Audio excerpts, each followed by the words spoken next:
हाँ जी, सभी को मेरा नमस्ते प्रणाम। लीलाधर भाई जी। प्रणाम प्रभु जी। हाँ जी, आप कुछ पूछना चाहेंगे? आज तो प्रभु जी कोई सवाल नहीं है मेरे पास। क्या बात कर रहे हो? जिंदगी में कोई सवाल ही नहीं है? मतलब अभी नहीं है प्रभु जी। वो लास्ट तक अगर कोई आ जाएगा सवाल तो पूछ लूंगा। कोई बात नहीं। तो कुछ पढ़ना चाहोगे? जी प्रभु जी। हाँ जी, बताइए।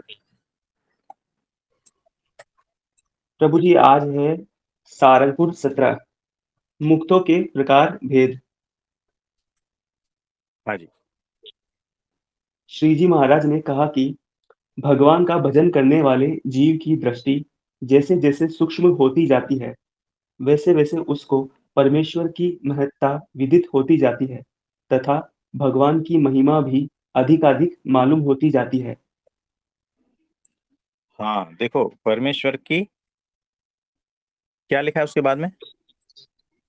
परमेश्वर की महत्ता विदित होती जाती है और भगवान की महिमा भी अधिकाधिक मालूम होती जाती है। हाँ जी, देखो यहाँ पर क्या कहा है कि ये जो जीव है उसकी दृष्टि, यानी उसका जो ज्ञान है ना, उसकी बात हो रही है। वो जितना सूक्ष्म होता जाता है, एक तो होती है बुद्धि, जिसको कहते हैं जाड़ी बुद्धि, यानी भैंस जैसी बुद्धि। और एक होती है बुद्धि जो लोमड़ी जैसी बुद्धि होती है ना। तो भैंस के मुकाबले लोमड़ी ज्यादा चालाक है। अब यहाँ पर जो है, वो चालाकी के अर्थ में हम अगर ले तो भैंस से ज्यादा सूक्ष्म बुद्धि उसमें है ना, पैनी बुद्धि। तो अगर इस तरह से ले तो वो जो सूक्ष्म जितनी बुद्धि होती है, दृष्टि जितनी सूक्ष्म होती है, उतना ज्ञान ज्यादा होता है। तो जीव की दृष्टि जैसे जैसे सूक्ष्म से सूक्ष्म होती जाती है, वैसे वैसे भगवान की महिमा जो है उसको अधिक से अधिक मालूम पड़ती है, अनुभूति में आती है। और ये चिंतन मनन से होता है। तो जब तक चिंतन मनन नहीं करोगे तब तक भगवान की महिमा का पता चलना बहुत मुश्किल है। और आपकी दृष्टि उतनी सूक्ष्म होनी भी मुश्किल है। आप समझे?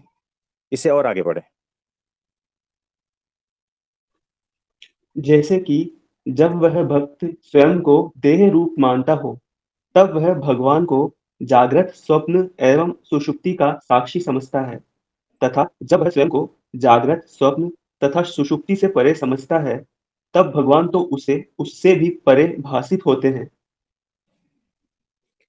हाँ, तो देखो कैसा है कि जब खुद देह रूप है तब वो भगवान को जो है ना, वो साक्षी की तरह मानते हैं। और जब वो साक्षी से पर होता है तब उससे भी अधिक भगवान की महिमा का पता चलता है। यानी रेगिस्तान में जब आप धूप में जाते हो तो दूर दूर जो है ना, ऐसे लगता है कि वहां पानी है। फिर जैसे जैसे नजदीक जाते हो तो और दूर से दूर वो पानी चला जाता है, ऐसा लगता है। वैसे ही परमात्मा को जैसे जैसे जानते जाओगे, उसका ज्ञान जैसे जैसे होता जाएगा, वैसे वैसे परमात्मा पर से भी पर से भी पर से भी पर ऐसा लगने लगता है। आप समझे? जैसे जैसे वो दृष्टि शार्प होती है, सूक्ष्म होती है, वैसे वैसे ऐसा ही लगता है। ज्ञान बढ़ता जाता है, फिर भी परमात्मा अनंत से अनंत ही लगता है। इससे और आगे बढ़े। फिर उसकी जैसे जैसे सूक्ष्म दृष्टि होती जाए, वैसे वैसे वह भगवान को अपने से परे जानता है और उनकी महिमा को भी विशेष रूप से समझता रहता है। इसके बाद जैसे जैसे अपनी वृत्ति प्रेम पूर्वक भगवान के साथ लगती जाए, वैसे वैसे उपासना अत्यंत दृढ़ होती जाती है। हाँ जी, तो यहाँ दो बात है कि वो जो दृष्टि सूक्ष्म होती है, यानी ज्ञान बढ़ता है चिंतन मनन द्वारा, महिमा बढ़ता है। और साथ में क्या जोड़ दिया है? भगवान के प्रति प्रेम। ये दोनों साथ साथ चलता है। आप समझे?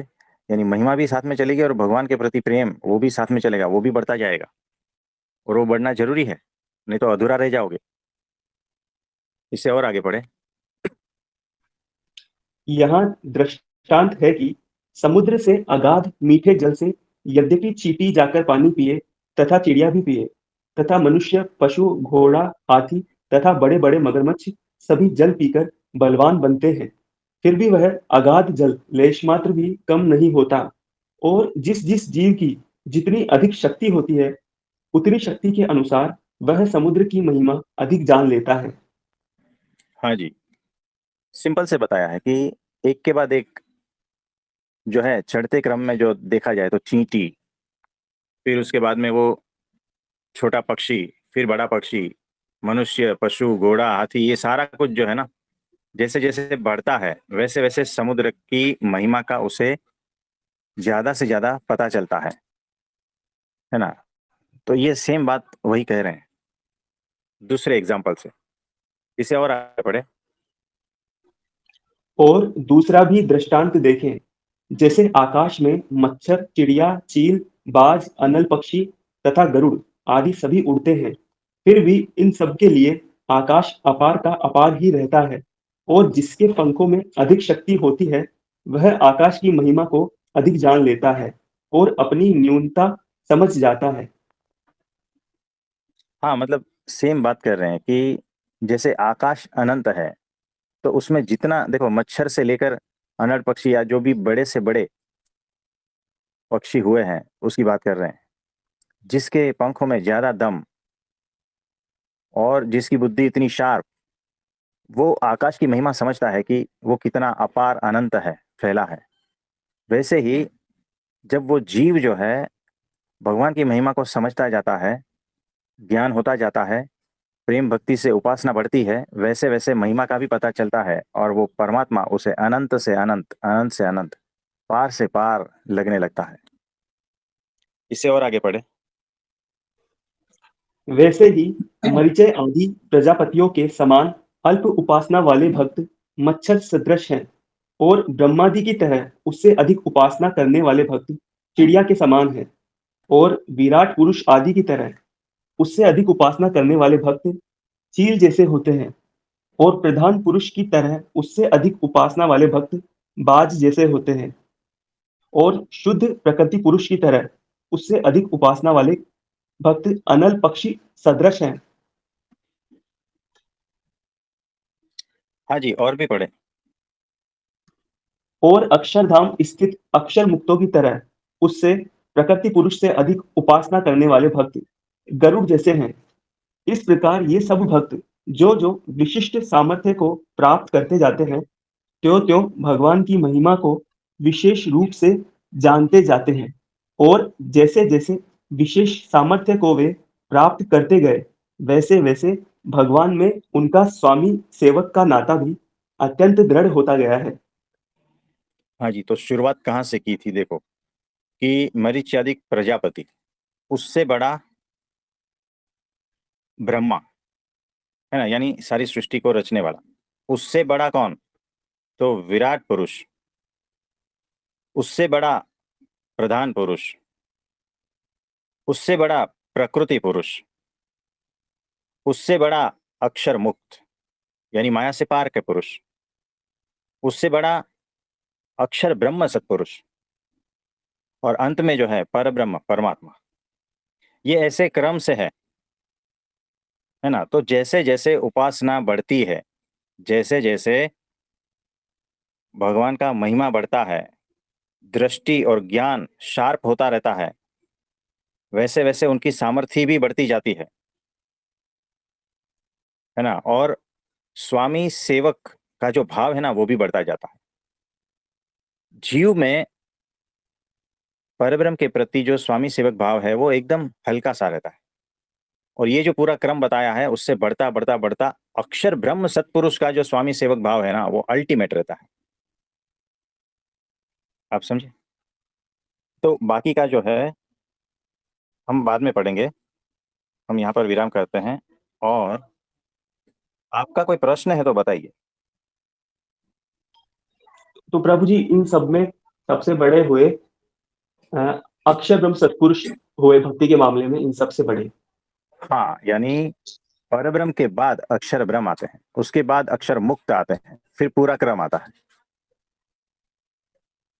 तो तो फिर सामर्थ्य के मामले में, भक्ति के मामले में, दासत्व भक्ति के मामले में, ये सारा कुछ जो क्रमशः बढ़ता है, कम होता है, ऐसा है। तो फिर उनके सानिध्य में रहने वाले जो भक्त लोग हाँ होते होंगे, उनकी स्थिति हाँ तो ब्रह्मा जी इन जैसे से वो भी बहुत अच्छी होती होगी। हाँ, यानी देखो, ब्रह्मा जी के सानिध्य में रहने वाले की स्थिति ब्रह्मा जी तक पहुंचती है, उससे ऊपर नहीं। उससे ऊपर की स्थिति करनी है तो फिर उससे आगे जाना पड़ेगा, फिर उससे आगे, फिर उससे आगे, फिर अक्षर मुक्त, फिर अक्षर ब्रह्म, और फिर पर ब्रह्म। आप समझे? जी प्रभु जी। हाँ जी, और कुछ पूछना चाहते हैं? जी प्रभु जी, बस यही पूछना था कि हमारी स्थिति कहाँ पर है, तो इसलिए सवाल किया था। हाँ जी, कोई नहीं, सारा कुछ अपने आप पता चलता जाएगा, है ना? प्रणाम प्रभु जी। हाँ जी, प्रणाम प्रणाम।